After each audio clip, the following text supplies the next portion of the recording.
Hey internet, how y'all doing? 1 second. Yes, I'm going to. No. Okay, now we're recording. Hi everybody in Sanctuary. We are testing out new technology today, so please bear with us. We actually have a new mic, which is hopefully going to make it easy to start to. What's up? Making sure it's on. Okay. Okay, it's on. We're good. So you'll be able to hear us on YouTube. So yeah, I'm Charlie, Minister Charlie, Minister Chuck, yay. They, them, pronoun user, and today I'm bringing the Sunday school lesson. This actually pairs hopefully really well with what Leanne's going to talk about. You are talking about grace today, right? Yeah, so I'm going to talk about the exact opposite, which is legalism. Favor. So, what was that? No, the title. Hey God, I need a favor. It's like Grace favor fight. Yes. Yeah, it's a song lyric. Ah, gotcha. Yeah, I don't have any catchy song lyrics with this, but I have some dictionary definitions for us today. Woohoo! Yay! So according to Merriam-Webster, legalism means strict, literal, or excessive conformity to the law or to a religious or moral code. In Christianity, it's basically merit-based salvation. I heard about it a lot growing up in white evangelical churches. Is that true for anybody else? Was legalism like a big thing where you guys Catholicism is like the originator of legalism, so there you go. So probably not. What about you, Nick? A little bit, not as much. Yeah, not as much in the churches I grew up with.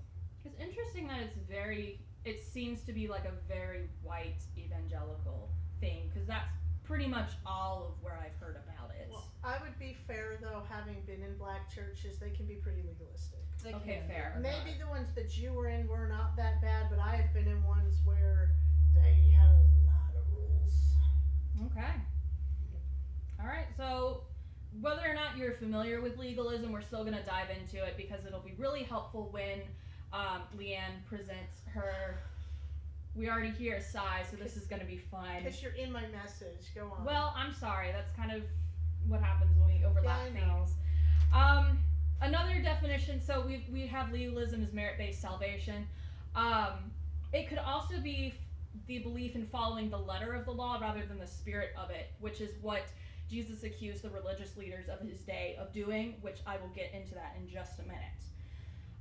But scripture tells us that we can't earn our salvation. We've got Acts 4:12, which says, "Salvation is found in no one else, for there is no other name under heaven given to mankind by which we must be saved." I am quoting from the NIV 2011, that's why it sounds a little different. But we've also got Ephesians 2:8-9, "For it is by grace you have been saved through faith, and this is not of yourselves, it's the gift of God, not by works, so that no one may boast." And also Titus 3:5, "Christ saved us not because of the righteous things we have done, but because of his mercy."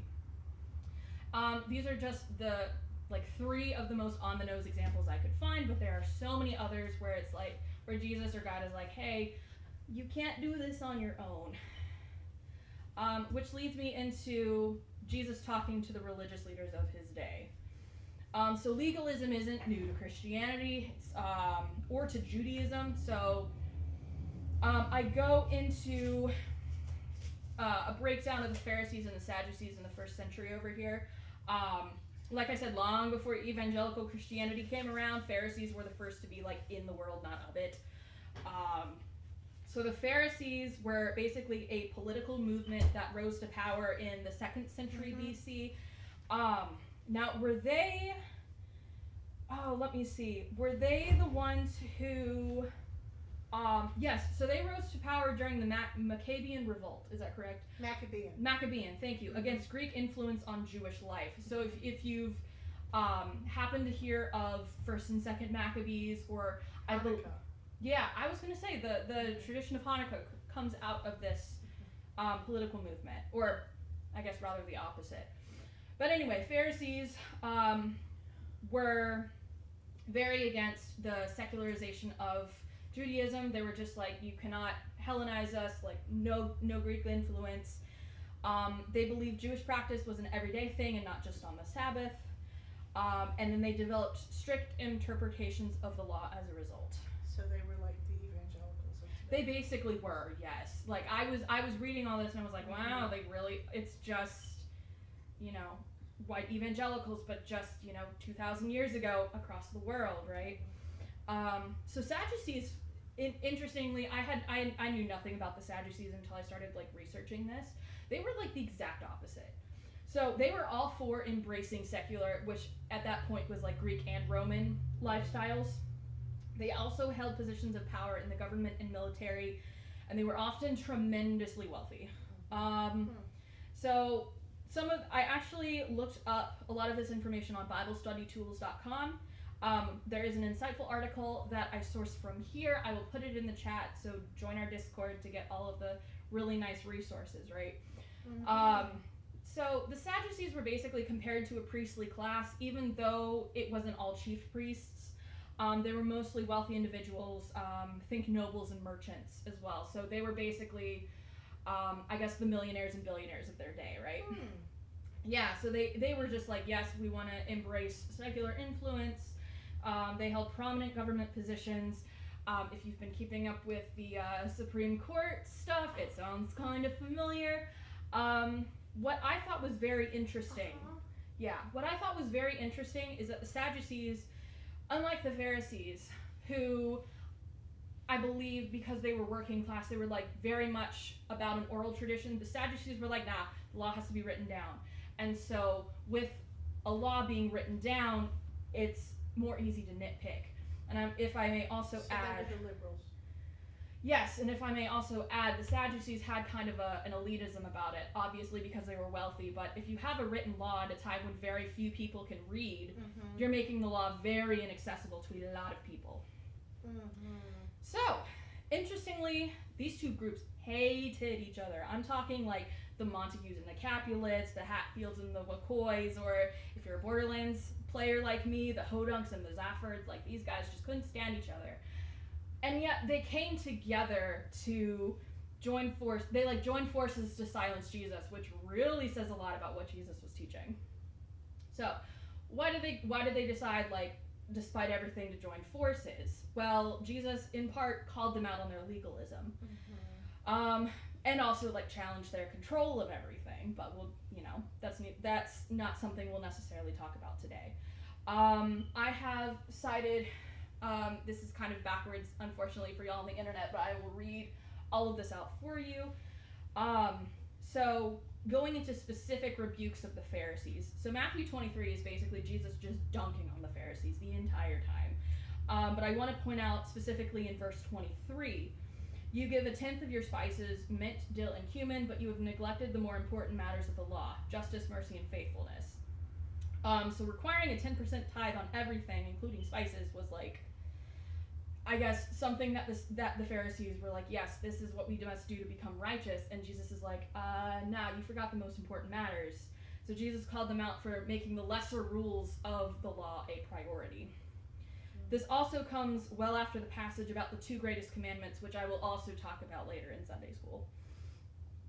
Interestingly, Jesus didn't have too much to say to the Sadducees specifically, but I found this one rebuke in Luke 20, verses 37 through 38. But in the account of the burning bush, even Moses showed that the dead rise, for he calls the Lord the God of Abraham and the God of Isaac and the God of Jacob. He is not the God of the dead, but of the living, for to him all are alive. Now, real quick, the Sadducees believe that there is no resurrection. That's kind of why he was pointing this out, but I want to point out this verse for a completely different reason. So, Jesus got nitpicky with them, like they would get nitpicky with the law, right? So they were all about having this written law, but Jesus pointed out that God spoke in the present tense to Moses, which you wouldn't necessarily remember if you had an oral tradition, but when it's written down, you can plainly see, like, hey, the grammar of the law matters. And Jesus is like, all right, you want to play? Okay, we're going to nitpick this law just like you've nitpicked the law. And then there was a rebuke of both groups in Matthew 16, verse 4. A wicked and adulterous generation looks for a sign, but none will be given it except the sign of Jonah. Jesus then left them and went away. So I want to point out the fact that he called them a wicked and adulterous generation. Wicked for straying from the original purpose of the law, and adulterous possibly for puffing themselves up with power by being legalistic and being like, no, we're not actually going to follow the spirit of the law, which I will get into. There we go. So other examples of legalism in the Bible. The Sermon on the Mount is full of great examples. The Sermon on the Mount, for those not familiar, is found in Matthew 5 through 7. And it goes through a whole lot of stuff where Jesus is preaching to his disciples and then to the masses. But I want to call attention to specific practices that he mentioned. So he talks about murder and adultery, where the intention, not just the action, is what really matters to God. Then he talks about praying, fasting, and giving to the poor. He uses a lot of parables and basically makes it clear that is it done for attention or is it done out of reverence to God?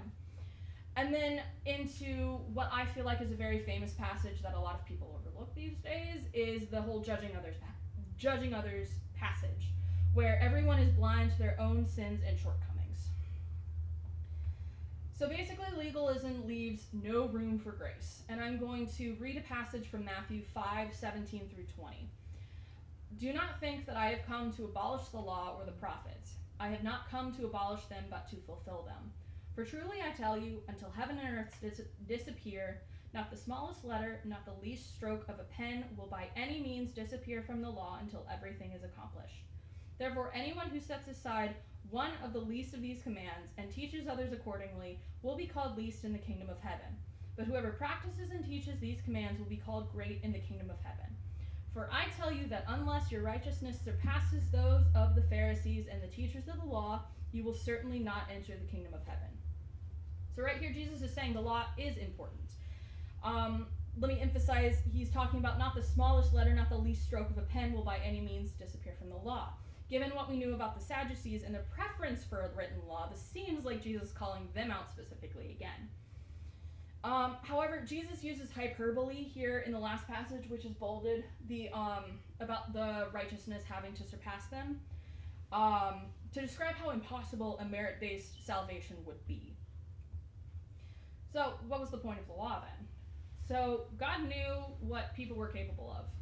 I believe not long after the law was given, they made a golden calf, or was that like during the process? That was during. That was kind of like during, because Yeah. they were in, Because I Moses guess- went up. right, parts Mhm. of it had been given. Right. And then Moses went away because he probably had enough of everybody. And No. then they did that while he was gone. So yeah, I would Yeah. say it was kind of like in the middle. Yeah. Messed up Aaron. So, God giving out these rules and then being like, oh, by the way, they're making a golden calf, you might want to go stop them. God knows what people are capable of. The law was supposed to show people how to love God and love each other. And this is where we get into the question about the two commandments, which I believe, yes, the Pharisees asked. So I'm going to read from Matthew 22:34 through 40. Hearing that Jesus has silenced the Sadducees, the Pharisees got together. One of them, an expert in the law, tested him with this question. Teacher, which is the greatest commandment in the law? Jesus replied, love the Lord your God with all your heart and with all your soul and with all your mind. This is the first and greatest commandment. And the second is like this. Love your neighbor as yourself. All the law and the prophets hang on these two commands. So, clearly the law was supposed to show how to show people how to love God and love each other. If there wasn't any intention behind it, because let's be real, we don't always have the intention of showing love to people, but the action would have also shown love to people. So legalism, following the letter of the law rather than the spirit of it, makes it impossible to love other people. Legalism also leaves no room for grace because we all need it to be considered righteous before God. Yeah, and that's the end of the Sunday school lesson. So, everybody online, just if you have any thoughts, please share them in the comments. We'll be back later for Leanne's sermon on grace. So, we'll see you in a bit. Let's see if I can end this.